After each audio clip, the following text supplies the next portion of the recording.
Kim Chiu sinamahan ni Darren hanggang sa kanyang shop. Darren todo suporta sa kanyang bestie. Building, Trans-Orient.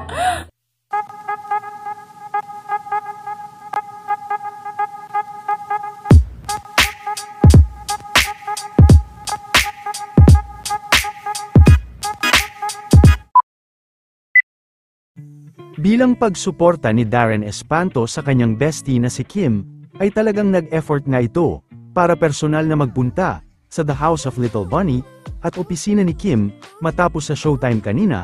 Ito rin ang paraan ni Darren, at kanyang pagtulong, para mabilis makabawi si Kim sa kanyang mga nawala dahil sa ginawa ng kanyang kapatid.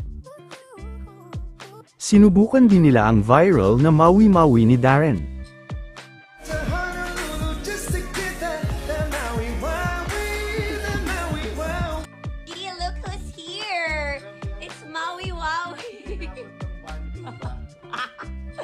Look who's here! Oh my gosh! Bestie vibing! House of Little Bunny! Grabe ang opisina ni Bestie ko. Grabe. Shopping siya talaga! Guys. Thank you, Bestie, for supporting! Support small business.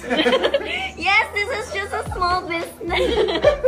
Guys, holiday shopping ba? Yes! Wow, thank you! Napakagalante! Bongga!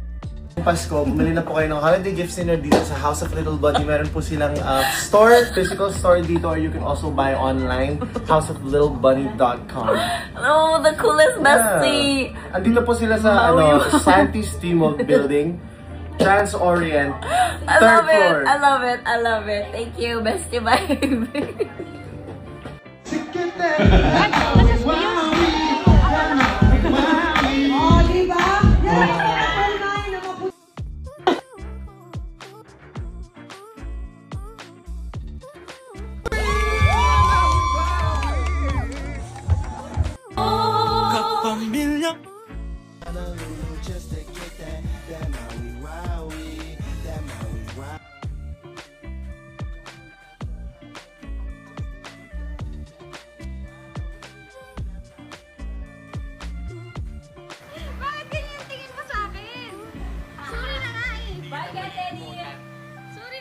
Hindi kita malilimutan, Sean Dominguez. Tanda mo yan.